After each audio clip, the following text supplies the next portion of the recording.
Hello and welcome to an all-new episode of the Internal Chatter podcast. Joined by co-host Justin Gaither, I'm Sam Coombs. Today we have a very special guest for you guys. We are joined by two-time New York Times best-selling author and ESPN senior NBA writer and analyst Brian Windhorst. Brian has covered the NBA since 2001, first for local newspapers in Akron and Cleveland as the Cavaliers beat writer, before eventually joining ESPN in 2010. We are very humbled and honored to have him on the show, so without further ado, here is Brian Windhorst.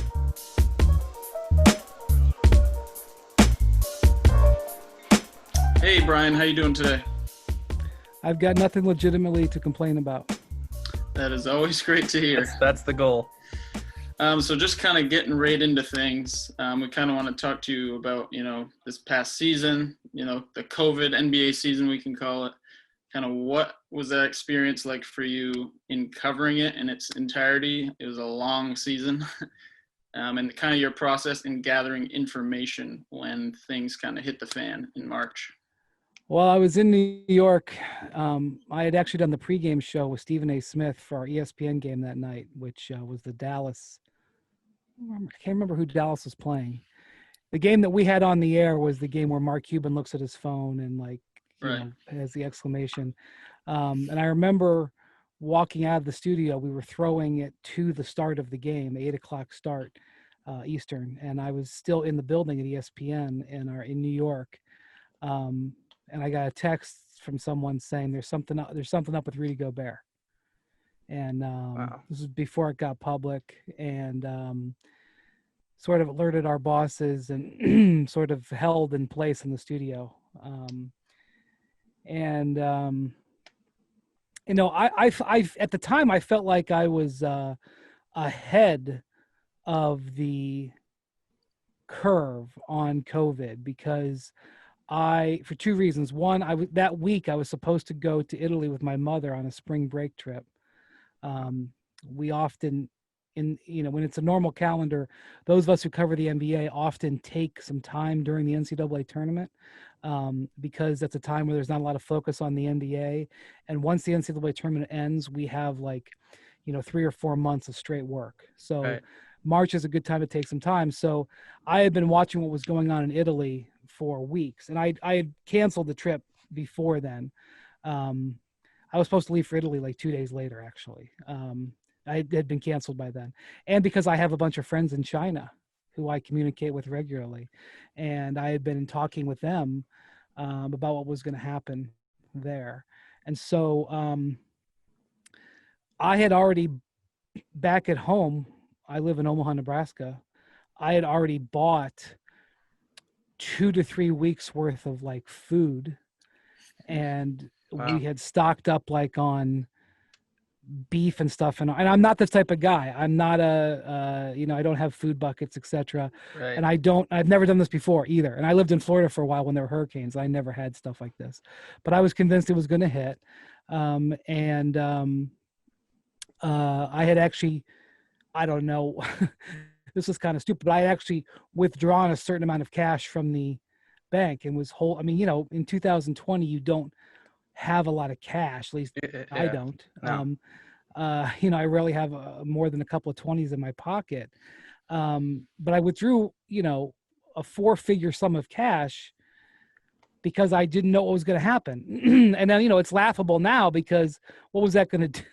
If our society broke down, that I had a little bit of money was that going to buy our way out of, but I did, and I actually called my mother and sister and told them, hey, you need to prepare for this. And my sister laughed at me, but I just never did this before. So I was to a certain extent prepared. So I felt like I was ahead of the curve, and I knew as soon as one NBA player got it, they would shut the league down. And I think I maybe even had said that on television or podcast or something that day. But I did not think we were going to be headed for a 6 to 12 month thing. I thought we were looking at 4 to 6 weeks. I remember the next morning, I was doing First Take. I did First Take, but also Mike Greenberg's show, the morning show, Get Up. And I remember they canceled the NCAA tournament during that show. And I said, okay, well, maybe they can bring it back in May. Maybe we can just delay it a little bit till May. And I was being earnest. I really was. And, in China, they were trying to get the basketball league started again. They had shut down in January. This was mid-March, and they were aiming to get it started again by the end of March. They had actually, I think, announced a date when they were going to restart it. So I figured, as bad as it was in China, it won't be as bad in the U.S. because we'll have learned. It won't hit us out of nowhere.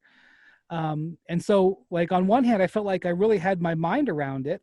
And on the other hand, I was completely ridiculously naive, not only into how this was going to grip the sport and, of course, the world, but that I was in New York City where it was roiling. Right. At that moment. In fact, my wife's uncle, the Big East tournament was supposed to go on right at that time. In fact, I think it started the next day. And my wife's uncle, I live in Omaha. He's a big Creighton fan. He was in New York City. In fact, we almost met up 2 days earlier to have dinner. We didn't. And he got COVID in New York at that time. Wow. And ended up on a ventilator for 3 weeks. And Jeez. he survived it. But barely. And I was in New York at the same time. And so it's almost laughable that I was telling myself in my head that I'm more prepared than the average person for this. Of course I was not. And then when the pandemic started, and the idea of getting the NBA coming back, I did a lot of work on what the NBA would have to look like. And I remember writing the first bubble story, I want to say in maybe the first or second week of April, about what the NBA, that they're going to have to build a bubble. I remember the lead to my story was the NBA is going to have to build a bubble. And I spent the entire month of April talking to people about what that bubble would have to look like. And on May 1st, I remember it was a Friday, May 1st, the story that I spent a month on published about what the bubble was going to look like. And after doing a month's worth of research, I was very negative on whether it was going to work and what it was going to look like. I thought it was going to be absolute bare bones. And I mean, this was not just my opinion. This was after talking to so many people. Right. In fact, I remember the guy who runs the ESPN coverage, the guy who basically puts together the show that you watch when you watch an ESPN basketball game, Tim Corrigan. He's the guy in the truck. He's the guy who basically puts the show together. Big boss man. I talked to him on the phone in April, and we talked for an hour and a half. And I remember him saying, "This isn't going to work, is it?" And I go, "I don't think so, Tim." And we started talking about like how he could put a game on television with 5 cameras, like you would have At a MAC game. Yeah, like at a streaming game at a local high school, to be honest. Right. Yeah. So, and again, I feel like I had done the work. I was ahead of the curve there. So, one of the things this has taught me is that even if you do the work, there's nothing to predict about what's going on here. How did this kind of reinvent the roles of you guys at ESPN? Obviously, there's a few months of just absolutely nothing, which I'm sure is a challenge in and of itself for you guys to figure out content and stuff to put out. But then once things do come back, how do you guys kind of reorganize and then attack this new, bubble as we knew it? Well, on one hand, a lot of us were actually set up for this because, I've had a TV studio in my house for 5 years. I had this podcast space in my house already. I have a list of contacts to be able to talk to people. The difference was doing shows during whole shows where we had 3 and 4 people in different locations that we were putting together. Yeah. There was some humbling moments getting all that going. But a lot of us had the tech already that we were able to keep making stuff. Like, I don't think anybody was watching. Like, do I think people were watching the 9 a.m. Sports Center on April 17th. Yeah. No, but I mean, we were on the air. There were many days where I was doing get up in the morning from my house. They were back in the studio in Connecticut. New York was closed. And we were waiting for Korean baseball to finish. Oh Korean yeah. baseball would be Shambi and yeah. Korean baseball would be like in the 8th inning, and we're like, well, maybe we'll come on the air or not. But we had to put it on ESPN because ESPN has to have a certain number of live sports hours per year, and we didn't know what we were going to get back. So I mean, I was working. I mean, I would tell you, I was working harder in April, May, and June than I worked in June and July. I know it doesn't sound the same. It doesn't sound like it would make that's true, but like when I'm covering a playoff game, when I'm covering up the playoffs normally, I'd be traveling, I'd be going between the hotel and shoot around, I'd be lingering at the hotel or at the arena for a long time. I'd come back to the arena early. The game would end, and the players would get massages and showers and talk to their family, and they would come out to the podium at 12:15 a.m. and you're not even sitting down at your computer or beginning your television reports back until 1 a.m. Here I didn't leave my little 2-room area. I didn't have to travel anywhere, and I was in bed by midnight Central Time. Right. After covering playoff games. So in a way, I was not in the bubble. The people in the bubble, it was an incredible effort. But in a way, my workload was much easier during the playoffs than it was during the pandemic when I was working harder, frankly, because there were fewer people working. And we didn't have access to all these players and stuff. We really had to sort of come up with stuff. So would I sign up for it to do it the rest of my career? No, because it doesn't work covering the NBA, knowing 30 teams, knowing everybody, meeting everybody, developing sources doesn't work from a closet studio. Right. But in all honesty, we had it very easy. We were able to continue to do our jobs without having to put ourselves in any sort of jeopardy. Yeah, you mentioned, initially talking to one of your bosses and you guys kind of not thinking it would work. How impressed ultimately were you with how the bubble went on and, no cases and all that? Yeah, so one of the reasons why I thought the bubble wouldn't work is because I didn't think that they would be able to continue playing with COVID. Then we reached a point in like May where the sports leagues were like, look, we know that there's going to be COVID. We'll just deal with it as it comes along, which we've seen other leagues do.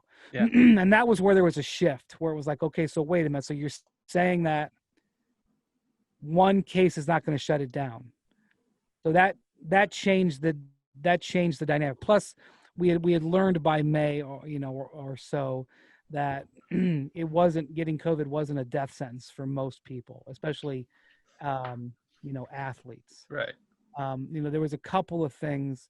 There was an American who played in Europe who died of a heart ailment who might have had COVID. That scared a lot of people.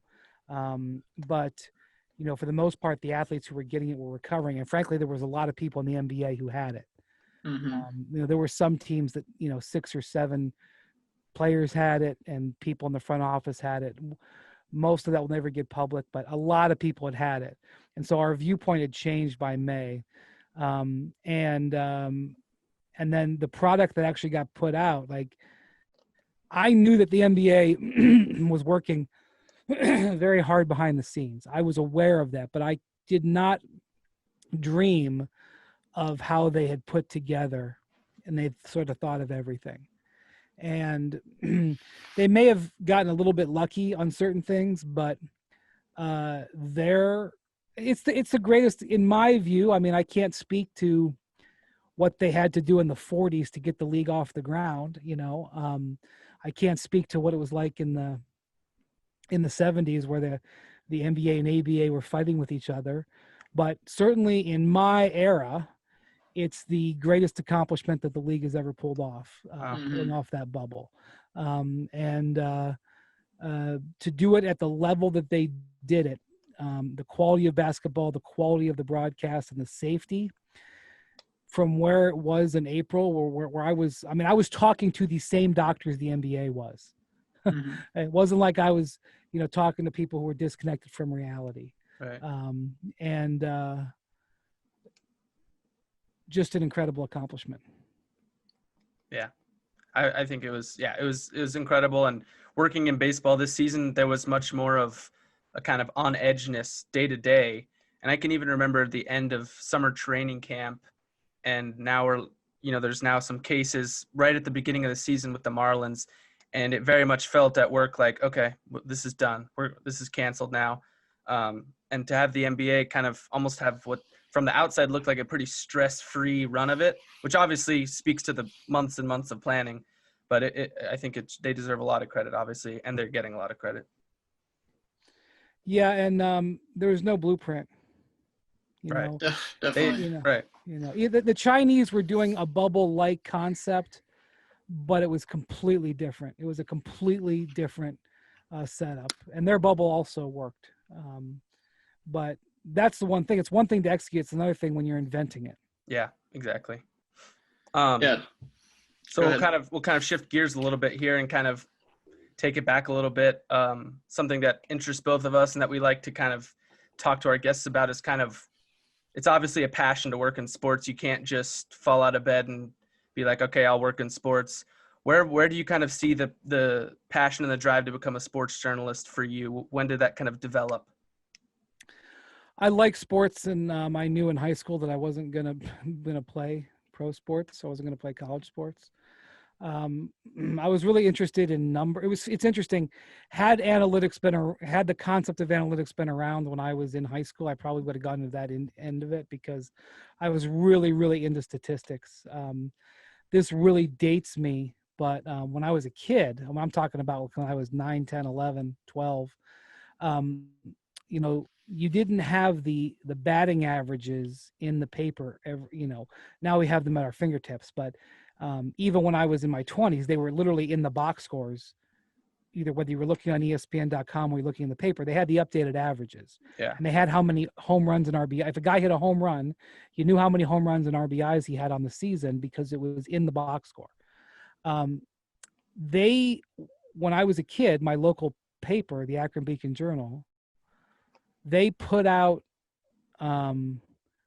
this team stats once a week on Sunday. And I didn't want to wait until Sunday to know what Joe Carter was batting or how many RBIs Joe Carter had. Even within the games, first off, not every game was on TV. And they wouldn't even, sometimes they'd put the guy's stats up when he made his first at bat. Well, if I was late getting home or whatever, because I was playing my own stuff and I missed the first at bat, I wouldn't know what their averages and stuff were. So I kept the Cleveland Indians averages myself. And even if sometimes I would get a couple of days behind, but I would always sort of have it. And then I don't remember what year it was, but Joe Carter was, even though the Indians were terrible, he was trying to get the RBI. This is probably like late 80s, like 88 or 89 or something, maybe 86. He was trying to get the RBI crown. And I don't even remember who he was competing with. I think in my head it's Fred McGriff, but maybe that's not it.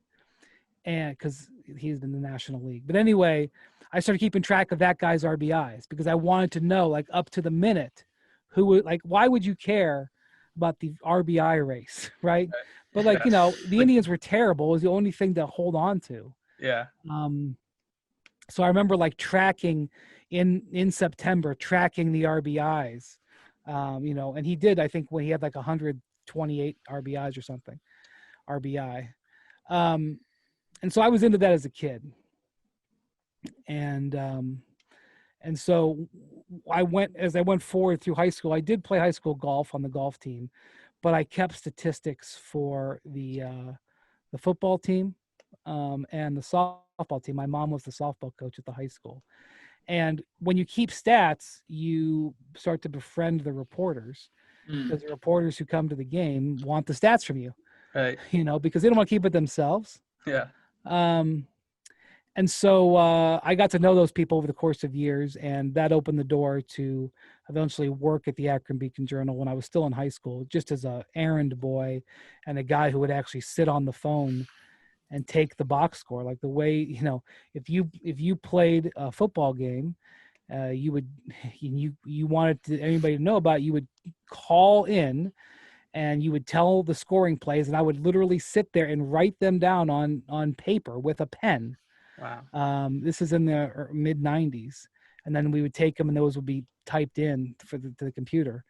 But and then I started doing that, so I got put on the path to being in that end of the industry. And by the time I got to college, which I went to Kent State, I had already been a part of putting out the newspaper. It was a small part, don't get me wrong. I was not writing the headlines. I was not, writing the stories on the Cleveland Browns, but I was already part of putting out the newspaper for almost 2 years. I remember my orientation day at Kent State. I moved into the dorms, and I left my first Saturday night at Kent State. I left Kent and drove 25 miles back to Akron where the newspaper was. And that night was my first night as the in-charge guy amongst all the part-timers who did the box scores and stuff. And it was my first night in charge. It was my first day of college. Wow. My first, night in the dorm, so to speak. So by the time I graduated college, I had been a part of a professional newspaper for 6 years, which gave me an opportunity to have a leg up to start, which is how I ended up, in the business really. Yeah. So you mentioned, obviously you got your start locally at the Akron Beacon Journal. After you graduated college in that time frame is kind of when the buzz of LeBron as a high school player, obviously in your hometown, was occurring. What was that buzz kind of actually like from a high school basketball player, and what kind of coverage were you a part of for that? Yeah, so midway through college, I was able to start writing stories for the paper, very small stories that were like buried in page 12. I would write 300 words on a local, like girls' high school basketball or track and field meet. But my LeBron's freshman year, his first game took place on the start of the basketball season, coincided with the state football championship weekend, which is a huge deal in Ohio, like it is in many states. Yeah. And so all the main full-time reporters were out covering those state championship games. So this Friday night, I was able to go cover a high school basketball game, and I picked my alma mater, St. Vincent St. Mary, because I had heard about this group of freshmen. I remember the previous spring, this group of 8th graders in Akron finished runner-up in this national AAU tournament in Orlando, and I was the one who typed up the they sent a press release, and we did a little 150 word blurb that ran the bottom of like page 12, and I actually typed it up. And I remember typing up they ran runner-up and they lost in the overtime of the championship game, etc. And I remember at the last line, I remember this press release was written on a typewriter. Okay. And it was probably faxed in. Jeez, I don't even. And and it said at the bottom, the last line is, all of these young men are continuing their career at St. Vincent St. Mary. And I was like, holy, Wow. How about that? Because that school was not known as a basketball school at all. I mean, now it's been a basketball powerhouse. It's won it's been like 7 or 8 championships since. And I went to the game against Sierra Canyon in Columbus, and they were insanely good. Yeah. So I was like, I should pay attention to this group, and I had heard more about him. And I actually didn't know that LeBron was the standout among them. I just knew that there were like 4 or 5 really good freshmen. So I went to the game, and it was his first game, and he immediately stood out. He didn't score like 40. He had 15 points, but he was like 6'2", big giant feet.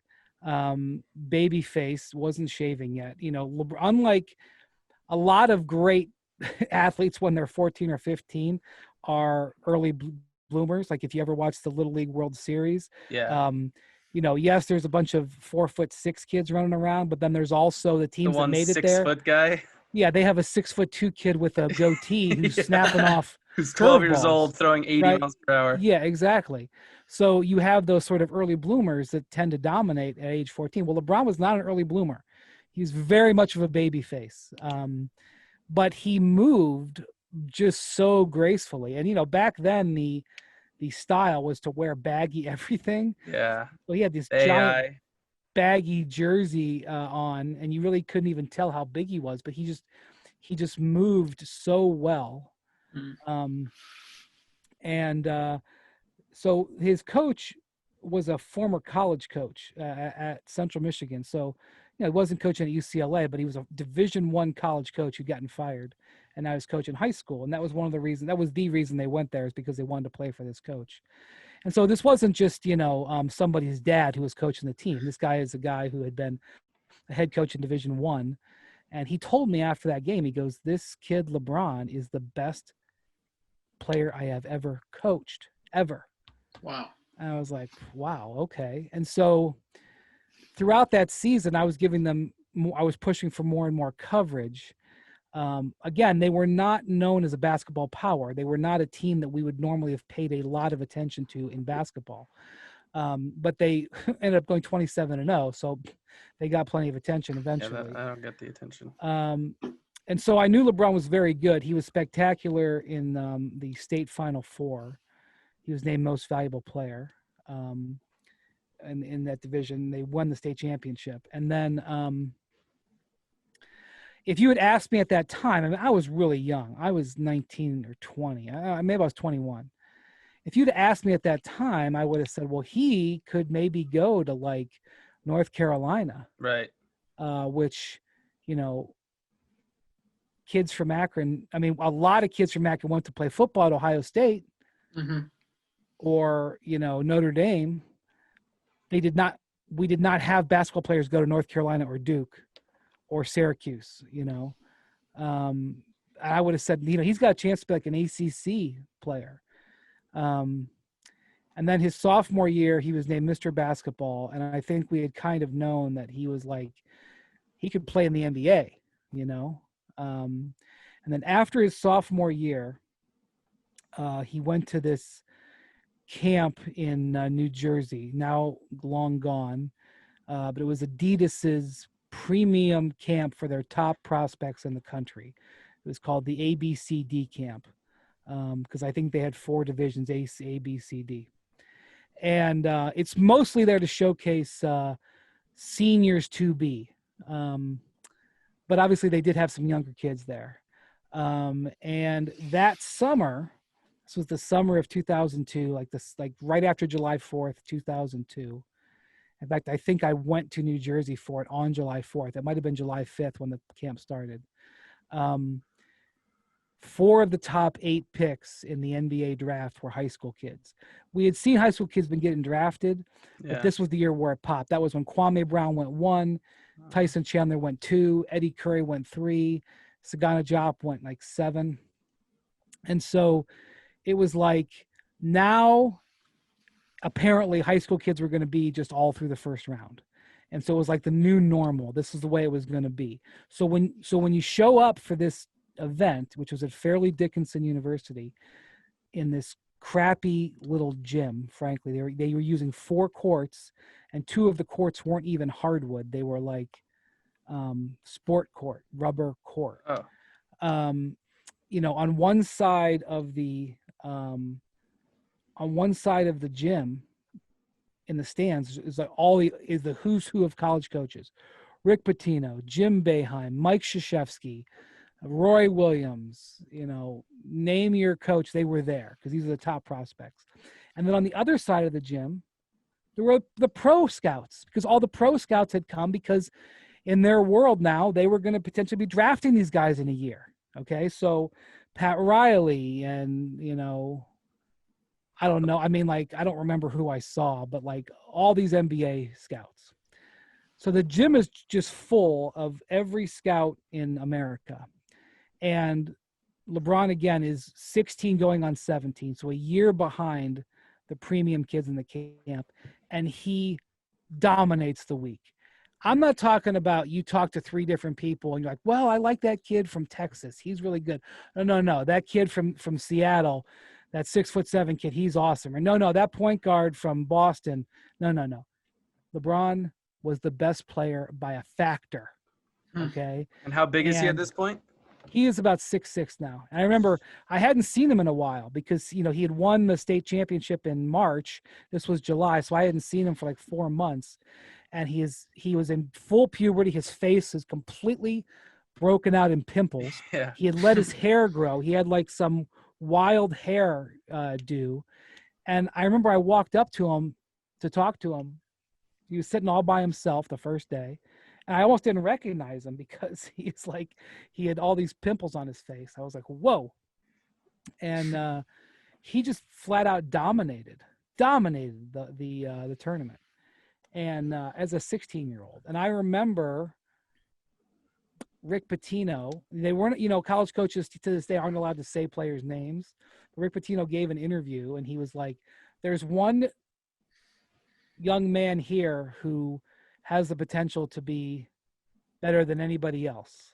It was clear who he was talking about. Mm-hmm. I remember that a columnist from the New York Times, I can't remember his name, but like one of their prime columnists at the time, who wrote the Sports of the Times column, came over for a day, watched him, and wrote a story that said he could be the number 1 pick as a 17-year-old the next year. Like, he was so good that he could have skipped his senior year of high school and be the number 1 pick.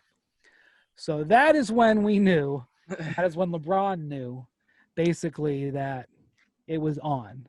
Yeah. And that was July of 2002.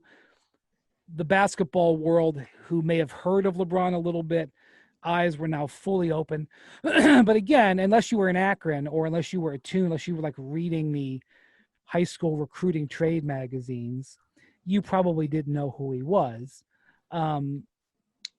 In that following February, midway through his junior year, so February of, this was July of 01, February of 02 is when the Chosen One Sports Illustrated article comes out, and that was big.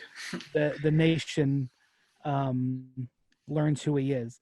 But the spark for that issue was lit that previous summer in New Jersey. Wow. Yeah. So you're obviously kind of following him, through the start of his career, and then he, breaks onto the scene with the Cavaliers, your hometown team as well, that you cover now. What's the struggle like for you? Is there a struggle in kind of keeping that, professional, the unbiased kind of attitude toward a player who now you've known for multiple years and you've known him longer than anyone else? What's kind of that? How do you maintain that professional kind of rapport and write in a way that's, fair and balanced? Well, number one, I was never his friend. I just knew him better than the average guy. Right. Number two, he was just great. So like, nobody would ever accuse me of having favoritism on him because he was great every step of the way. Like, what am I going to be accused of being a homer when he comes out in his first NBA game and scores 12 points in the first quarter? I'm writing, boy, he was great. Boy, what a homer, The other thing was, like, it was my first NBA season. My first time on a traveling beat. I mean, I'd done some travel, but Was that 2003? Yeah, 2003, 4. So I remember the Cavs preseason, their preseason schedule was insane because they didn't know they were going to have LeBron. They played a 3-game tournament, 3 games in California, 2 in Los Angeles, 1 in Bakersfield, California. I went to a game. LeBron played in Bakersfield, California, if you can believe it, on a Sunday. in October of 2003. Then they played a game in St. John's, Newfoundland. No way. They actually didn't play the game. The game was canceled because the court was messed up. I was gonna say, do they And play on the same? They have a. I know they probably have an ice rink there. I don't know if they have a basketball court. The ice was melting up through the court, or what? That was the problem. Yeah, I had a feel- I had a Mile feeling. 1 Arena, it was called, because it was the first mile of the Trans-Canadian Highway, Canada 1 or whatever. And then they started the season in Sacramento. So California played one game in Cleveland, Canada back to California. And the opening road trip, they played in Sacramento on a Wednesday night, in Phoenix on a Thursday night, and in Portland on Saturday night. Lost all 3 games, and my head was absolutely spinning. I was 25 years old, and it was like, okay, you're going to go on a 3-city, 4-day trip to places you've never been before. And the concept of traveling in between Phoenix and Portland was a completely foreign concept to me at the time. And again, this was not where you could use your phone and book a flight in 7 seconds. And it wasn't like they handed me a manual and said, this is how you cover the NBA. So my head was spinning so much to try to keep my head above water that it wasn't like I had time to consider what was going on. I was literally going day to day. So, and I think to a certain extent, LeBron was going day to day too. And he was excelling at a higher pace than I was excelling. But they were terrible. I think they started off 4-15 or something like that. And everywhere they went, it was a traveling circus. There was a lot of interest in him. And then, the Cavs would get beat. That's what that first season was about. But so I was just very fortunate. I was fortunate that that they won the lottery and he came to Cleveland. I was fortunate that the Cavs beat was open at the newspaper. I was fortunate that my bosses, they kind of believed in me. They didn't really name me the beat writer. They just kind of let me do it for a year. Like, they never told me I had the job full time. I think I was just on a trial, but I guess I did enough to keep it. And it just sort of went from there. I mean, he ends up playing 7 years in Cleveland. I covered all 7 of them and then moved with him down to Miami. Yeah. How do you feel in that time, going from a 25-year-old with their head spinning to where you're at now? How do you feel your credibility as a journalist evolved over that time? And how did that credibility ultimately help you land with ESPN down the line? I think all you have as a journalist is your credibility. I mean, you're not gonna, if you're taking any risks at all, you're gonna be incorrect on things. If you offer any sort of opinion, some of those opinions are going to be wrong. You're going to make mistakes, both out of inexperience or being played or just a common mistake, and I made them. I wouldn't, put my first years up as anything special, but I did have a strong work ethic. I was definitely, those first 5 or 6 years, I was covering like 80 out of the 82 games. I was going to summer league. I was, working from the beginning of the season to end with maybe 2 or 3, full days totally off. I guess there would be days where the team didn't practice, but I would have to fly from Minneapolis to Houston or something, and I would have to write a story that was not an off day. So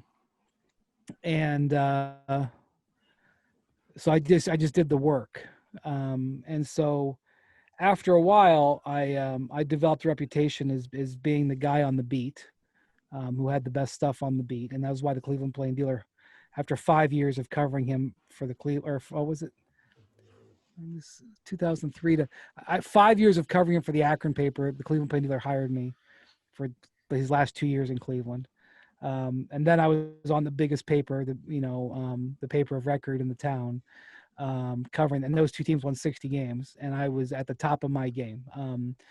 I wouldn't say I got every story. This is back before like the national basketball players the national media broke every story.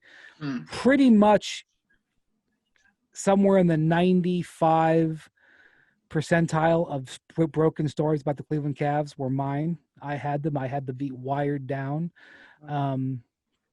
When Dan Gilbert bought the team in 2005, so I was on it's like 3 years.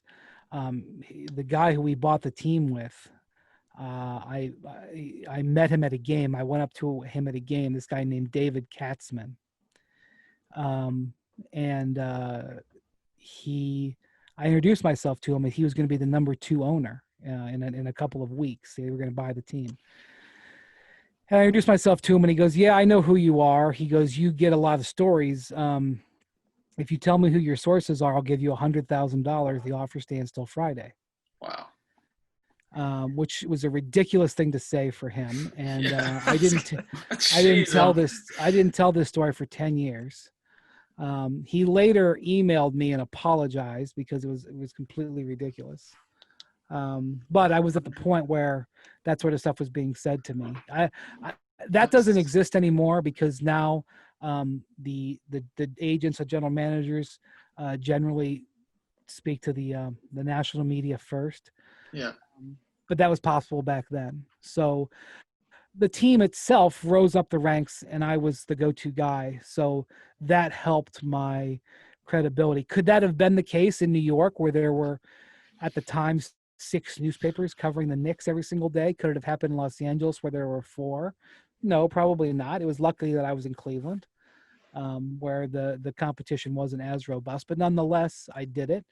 And that helped establish me because the other media in the country knew that when they needed to find out about the Cavs, they would go look at what I said. And it also helped that was a time where everything was going online. So you could be anywhere in the country and read my work every single day.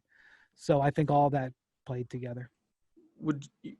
Obviously, LeBron comes up with the Cavs and becomes an instant superstar.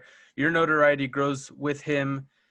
Would it be fair to compare the two of you in terms of, you became kind of a basketball journalism celebrity, kind of parallel to him? Do you ever think about that maybe? Oh, without question. I benefited from him enormously. My indebtedness to being attached to him is immeasurable. I mean, had I gotten a job covering the Milwaukee Bucks at age 25, I think I would have done the exact same job there, but I would not have been known outside of Milwaukee or Portland Trailblazers.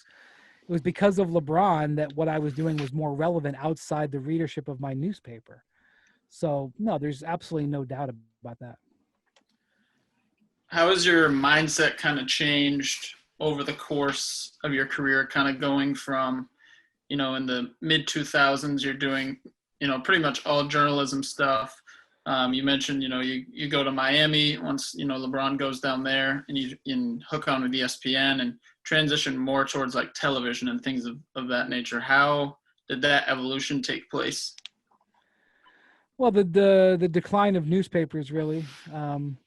If you could have told me in 2007 or 8 that I could have done that job for the rest of my career, I'd have happily signed up for it.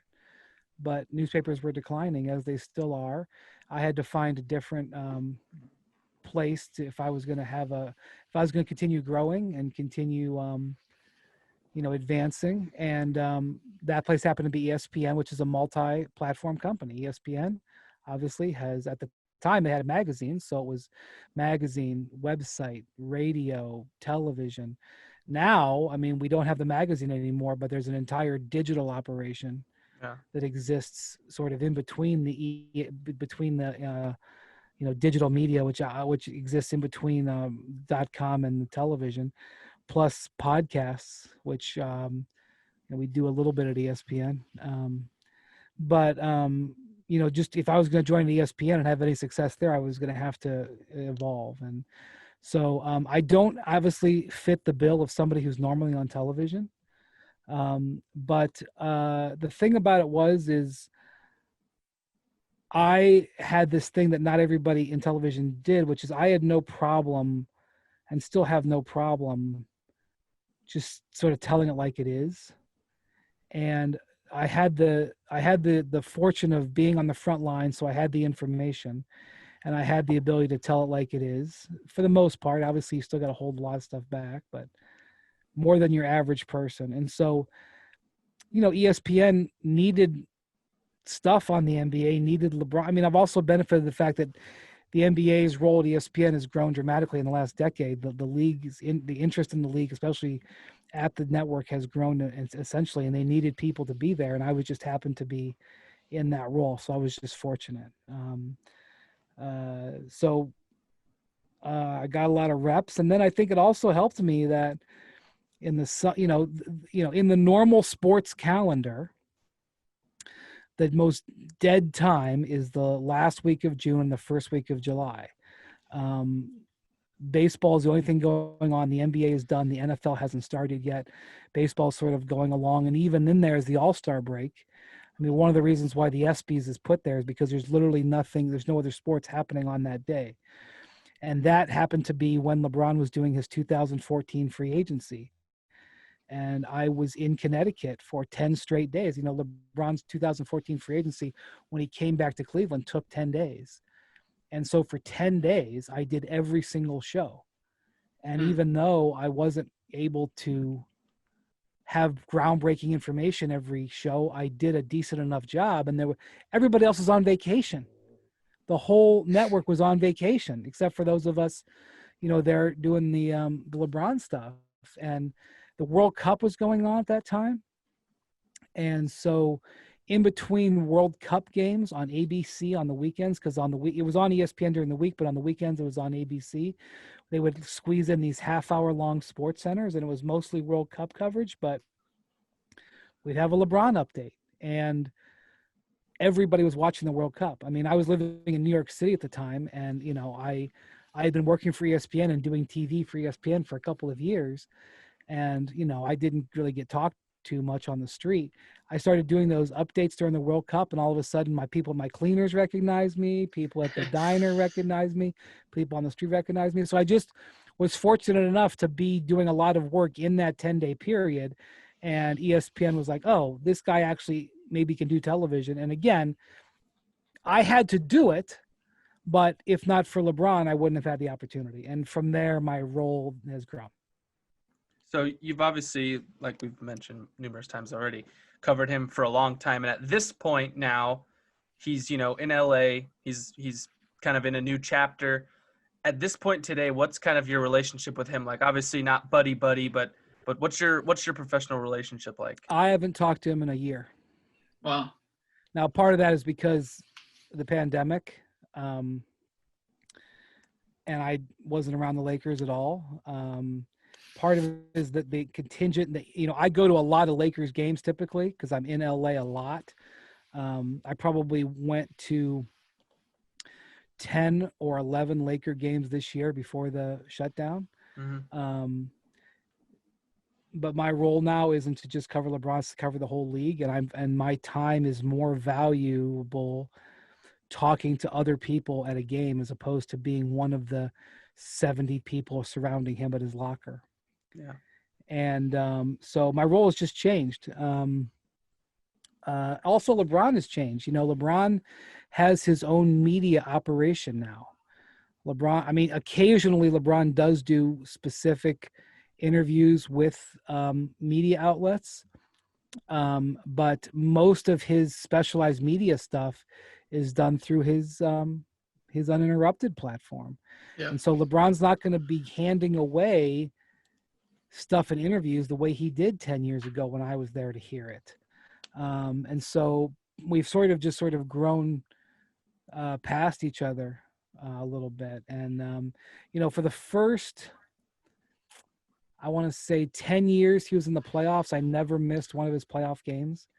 And then like when he was in Cleveland and they were rolling through first round opponents, 4-0, 4-0, 4-0. Like I started getting reassigned to other series during the first round. And that was where it started. It was like, I remember one year they sent me to cover, I think maybe LeBron was still in Toronto or LeBron was still in Miami at this point, but they sent me to cover a Oklahoma City Memphis first round series, which was a great series, a 7-game series. that Oklahoma City won with Durant. But that was like the first time where it was like, he's being sent out to do something besides LeBron. And since I moved from Miami to New York in 2012, I have not lived in the same city where LeBron has played. Now I saw him a lot because I still covered the Heat a lot. I still probably went to 30 Heat games a year or more, including the playoffs. Mm-hmm. When he was in Cleveland, I was going there a lot. That's where I'm from. I was there a lot.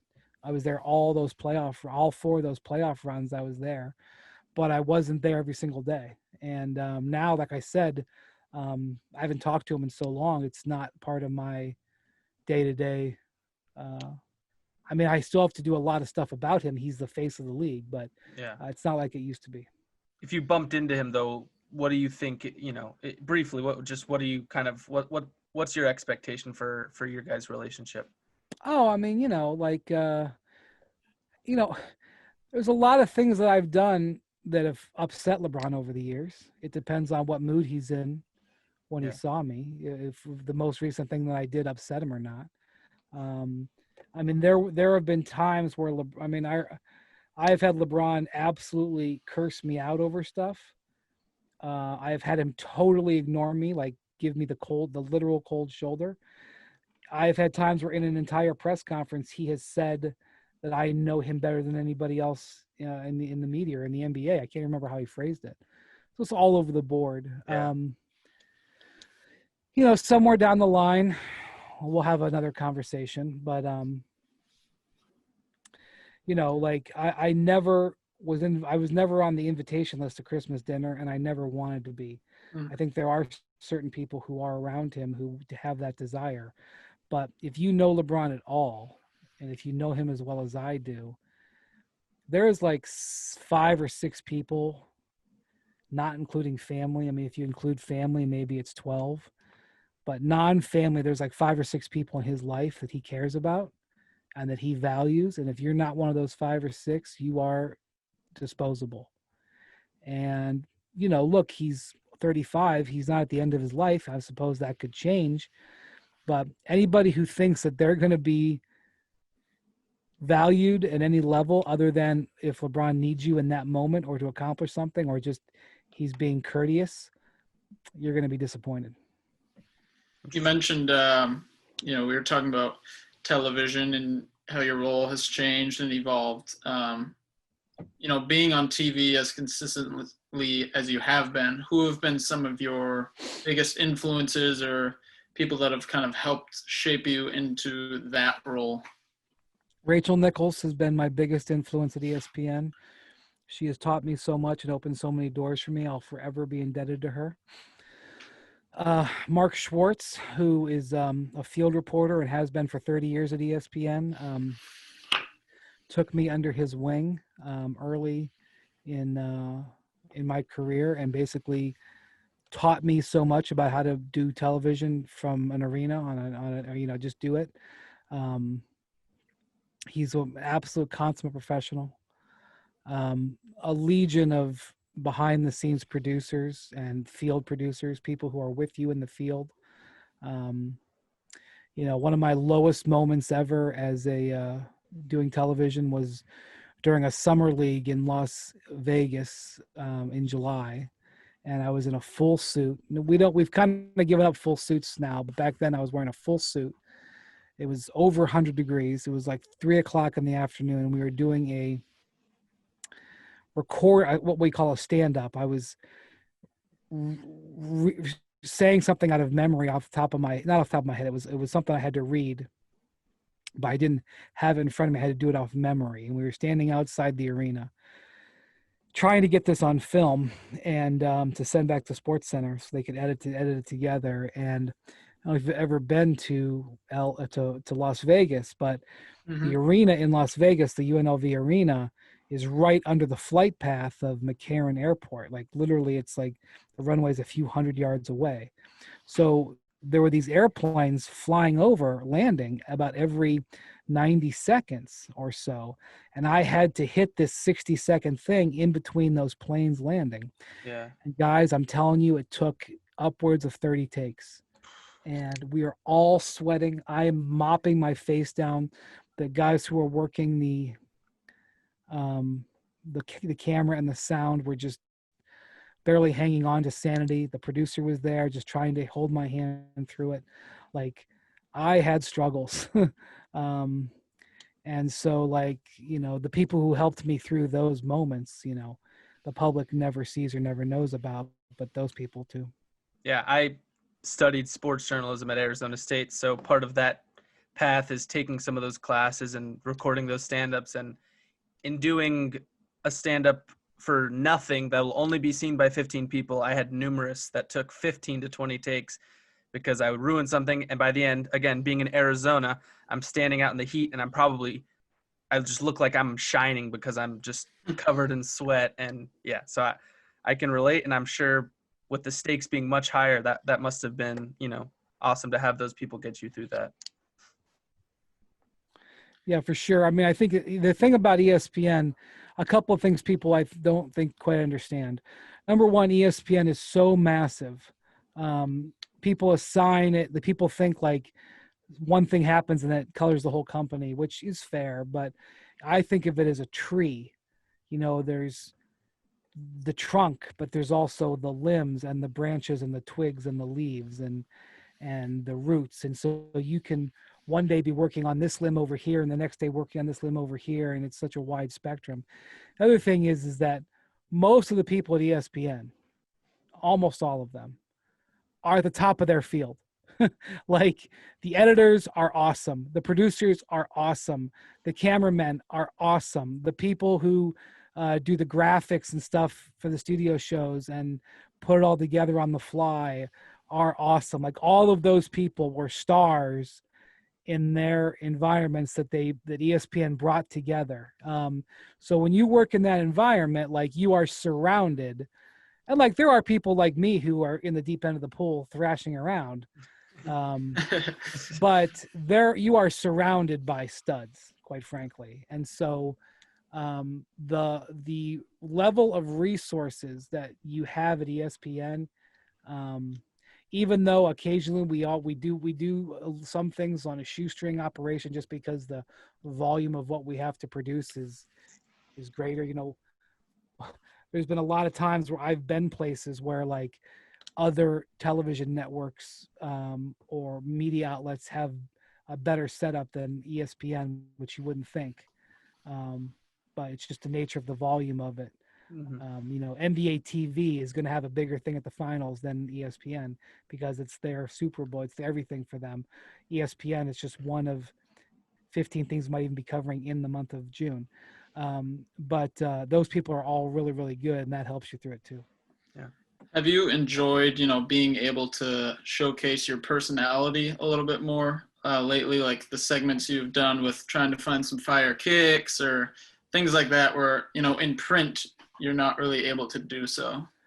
I guess I've pulled back on personality a little bit over the last year because we're in an incredibly sensitive time in the country right now. Yeah. And I almost feel like there's no room for nuance. So my social media presence is down to next to nothing. And while yes, I do some stuff occasionally on in various forms where I show a little personality, I try to be very careful because right now is a very sensitive time. So Right. Maybe that'll reverse in the future. Hopefully it will. But I do enjoy it when I can do it. Do you, and kind of taking that and running with it, is there a kind of piece that you feel like that you've done that's either most impactful for you or that you're most proud of that you've put out? It's a really fair question, and it's I wish I had an answer. Here's my work.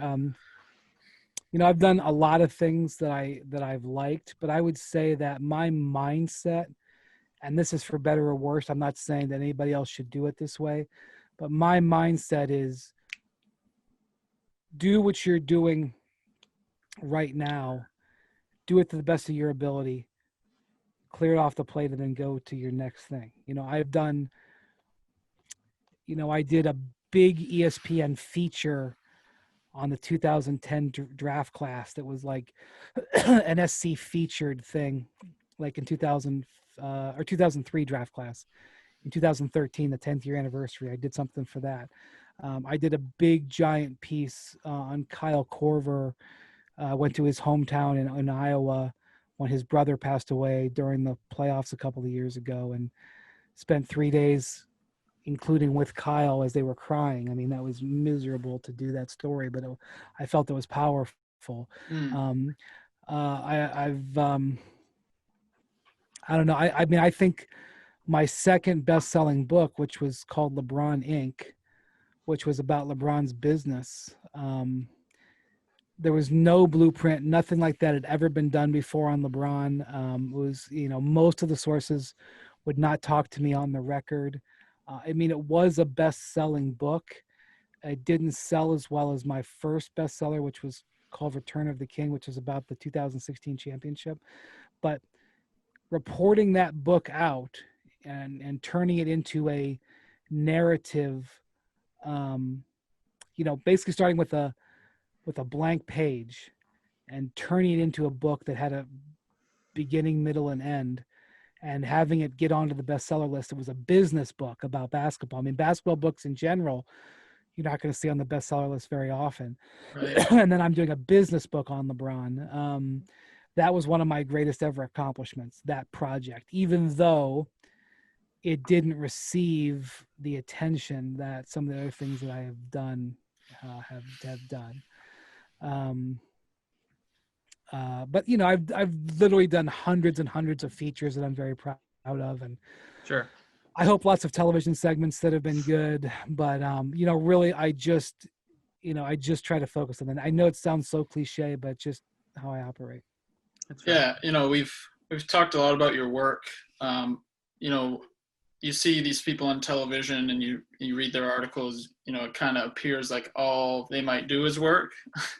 If you had a hypothetical, like 10 days off, time to yourself some R&R. COVID-free 10 days off. Yeah, COVID-free 10 days off. What are you going to do with that time? How do you like to spend it outside of the job? Well, I like to travel. And, I've had some great opportunities to travel on the job. Last summer, I guess 2 summers ago, summer of 2019, I got to go to the Basketball World Cup in China for 3 weeks for ESPN. Ended up being an inconsequential tournament because none of the star players went, and the U.S. finished in 7th place. Yeah. Or was it 5th place? I think it was 7th place. Geez, it was bad. But it was an incredible experience. I've gone to Brazil. I've gone to Japan. I was supposed to go to the Olympics this year. So traveling like that has been great. I've been to 6 continents. I love going to England. I wish I was, typically in the NBA off season, I go over to London for at least a few days. That's not happening right now. I love the English. I love the English sensibility. I would live in London tomorrow if I could. I like to watch British TV shows. I was a competitive golfer when I was younger, and I gave up the game primarily because I didn't have time. When the pandemic came back, I picked up clubs for the first time in 6 years. So I've been playing a little bit of golf. So we'll see if I can keep that up when everything starts up again. But What's the handicap at right now? probably about 14. That's for not picking them up after 6 years. I wish my handicap was 14. The crazy thing about it is I had no idea how it was going to go. I went to a driving range. I went to the driving range for like a good 3 or 4 weeks before I tried to go back out onto a course. Yeah. And my game was exactly where I left it off. Which same slice or hook or whatever you were working on. Same weak ass game. Yeah. Weak fade shots. Yep. Except I'd gotten shorter. I was older and I must have had like less turn or whatever, and I got shorter. No, I mean, I live a non-traditional life, which means that, for a decade, I was not home on Christmas. It means that, anybody, in a typical calendar year, anybody says, hey, I'm getting married or having a shower or having a birthday party. And I say when, and they start the date with May. And I go, Sorry. Can't do it. April, May, and June don't really exist to me, but at the same time, at one time I went on a month-long round the world trip as well in an off season. So, there are times when I'm working at 3 a.m. There are times when I'm working at 9 a.m. There are times where I don't have a weekend day off for months on end. It's a very non-traditional lifestyle. I did not want a 9-to-5 job. I think one of the biggest challenges for me in COVID, and it's a small challenge in the grand scheme of things, is to basically have every day be very relatively the same. Yeah. That has been a huge adjustment. I mean, what I'm doing during the day is different, but I'm in my home office every day, as opposed to fly. I was taking I had for 17 or 18 straight years taken more than 100 flights and stayed more than 100 nights on the road. So it's been great. I have a 2-year-old, so it's been great to be with him. But it's a complete lifestyle change, and I loved that lifestyle of every 5 or 6 days something was changing. I was changing scenery. I was in LA, I was in New York, I was in London, I was in Beijing.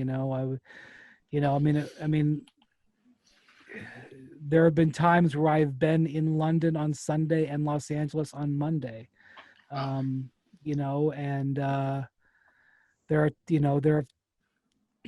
did weekends at ESPN where I would be in Connecticut on a Tuesday night, and in Miami on a Wednesday night, and in Los Angeles on Thursday night. I mean, that happened, and that was commonplace. And so I liked living that multi-platform, non-traditional lifestyle. So I don't know. I mean, my eyes are wide open.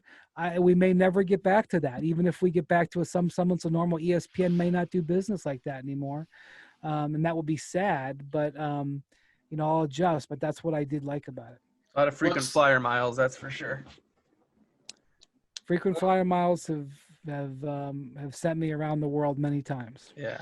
What's a night out in Omaha like? Do you ever get recognized and have people say, "What are you doing in Omaha?" Yeah, that happens quite a bit, although not now because nobody's out. Right. But Omaha is not known for people in Omaha don't follow the NBA that closely on average. They follow college football and basketball. Yeah. I'll get recognized more walking a block in New York City, in 5 minutes than I would in a month in Omaha. But the interesting thing about Omaha is it's not a bad place to cover the NBA from, because Creighton is in the Big East, and Creighton is typically a top 20 team. Yeah. And especially when Creighton has a draft pick, but even when they don't, scouts love to come scout in Omaha because they always play noon games, especially on Saturdays, and the airport and arena are very close, and people can fly in, go to the game, and fly out very easily. And the scouting seats in Omaha are great. So you may say, well, why does that matter to you? You don't cover college basketball. Yes, but all kinds of general managers and executive types come through Omaha, and they don't know anybody else here, and they call me. Yeah. There's this little breakfast place in downtown Omaha, which unfortunately has closed, never to reopen again, where over the last 5 years since I've lived here, I have probably taken 10 or 11 NBA general managers who have come in to scout, or assistant general managers, NBA executive types. Yeah. And, unless you really, really, really knew what you were looking for, you have no idea. And when I was in New York, I would try to do that too, but there's 1,000 different things to do in New York. There's a lot of different people know. In Omaha, they don't know everybody. And, Warren Buffett loves it, right? That's right. So actually, sometimes I have to go to New York, sometimes I have to go to LA. Well, they're both a 3-hour flight. The thing about the NBA is that the center of gravity is always changing. For a while it was in Miami, then it was in Cleveland.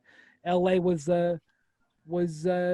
nobody, the Clippers and Lakers were terrible, or the Clippers were okay, but the Lakers were terrible. Now LA is the capital of the basketball world. In 3 years, the basketball capital of the world could be Charlotte or New Orleans. Ever changing. So, one of the things I figured out was find a place you want to be and put the roots down there. And then as the NBA changes, you can adjust as it goes. Yeah, I think that's a great mindset. For sure. Do we want to get into the last question, Justin? Yeah, we can wrap it here. All right. So we've been asking kind of a little off-topic question to all of our guests. Kind of put you in a scenario. You know, you're in your car in Omaha, you're driving around, windows are down, you've had a great day, you're alone in the car, you turn the radio on, and this song comes on. What song is it for you that, you know, it comes on the radio and you are just belting it out with no concern for anyone? Well, I have a horrible singing voice. Well, I would that's never that's the whole point of no one else in the car. sing it out loud. The windows would definitely be up. It would be up. Windows up. All right. That's fine. You know, my favorite artist is Tom Petty. Okay. And I got to see him shortly before he died in concert, I was lucky. I mean, I saw him several times. But the songs that I would sing that I actually love, that if you're saying to me, because you're looking for something embarrassing, I love the Hamilton musical.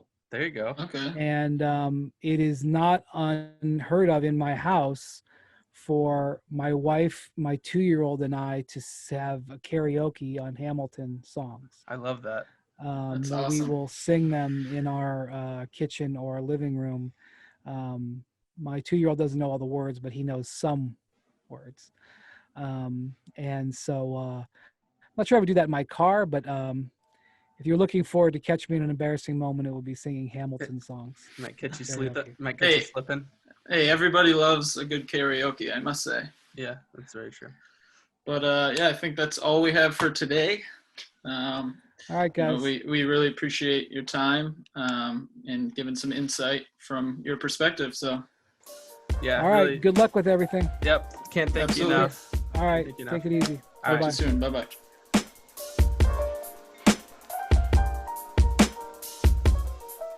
Thank you for tuning into the latest episode of the Internal Chatter podcast. We want to give a very special thanks to our guest, Brian Windhorst, for taking the time to chat with us. Please check out Brian's podcast, Brian Windhorst and the Hoop Collective, wherever you find your podcast. We'd also like to thank our exceptionally tall editor, Jacob Franklin, and our social media content coordinator, Steven Onaveros. For Sam Coombs, I'm Justin Gaither. Stay tuned, folks. We'll chat soon.